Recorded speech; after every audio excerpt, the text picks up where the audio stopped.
My name is Njabala, and this is what I lost. I didn't grow up like most girls. My mother never let me do anything. She'd always say, "Njabala, you're too young for this. You'll learn when you need to." But I never needed to. She cooked. She cleaned. She did everything. All I had to do was sit pretty and be my mother's little princess. When she passed away, I cried for days. Not just because she was gone, but because, for the first time in my life, I was alone. I didn't even know how to make food for myself. Then, I met him. He was everything you'd want in a man, tall, strong, and with a smile that made me feel safe. He loved me, not just for how I looked, but for how I made him laugh, how I told stories. I felt seen in a way I never had before. When he asked me to marry him, I thought, this is it. I'm going to start fresh. I'll learn everything and be the wife he deserves. But old habits die hard. I didn't know how to do anything. The first week, I burned the food. The second week, I spilled water all over the floor trying to clean it. By the third week, he was frustrated. He didn't yell, but I could see it in his eyes. He regretted choosing me. One night, in tears, I whispered into the dark, "Mama, I need you." I don't know why I said it. Maybe it was desperation, but I felt something shift, like a warm breeze.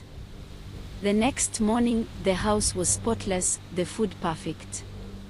I hadn't lifted a finger. And that's how it started. Every day, I'd call her softly, "Mama, help me." She'd come like magic. She'd cook, clean, and leave everything perfect for when he got home. And he smiled at me again, like he did before. For months, I thought I'd figured it out.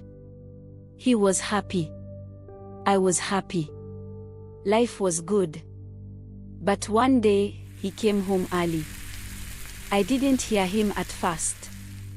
I was in the kitchen, calling softly, "Mama, please help me." I felt the breeze again as the pots and pans started moving on their own. Then I turned around and there he was. His face. I'll never forget it. He didn't yell. He didn't say a word. He just stood there, watching everything happen. When the room fell silent, he finally spoke. "So this is what you've been doing?" His voice wasn't angry. It was empty. I tried to explain, but how do you explain something like that? He shook his head and said, "You had all this time to learn. I would have taught you. I would have helped you. But instead, you lied to me." I wanted to tell him I didn't mean to lie. I just didn't want to fail him. But the words wouldn't come. That night, I sat alone in the empty house. I didn't call for my mother. I didn't even cry. I just sat there, staring at the mess I had made. Not in the house, but in my life. He didn't come back the next day. Or the day after that. I still see him sometimes, in town. He's with someone else now. She's nothing like me, plain, simple, hardworking.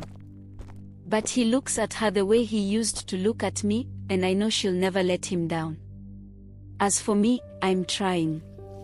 Every day, I wake up and try to clean, to cook, to be better. I burn the food sometimes. I spill the water. But it's me doing it, not her. If I ever find love again, I'll be ready. This time, I'll do the work.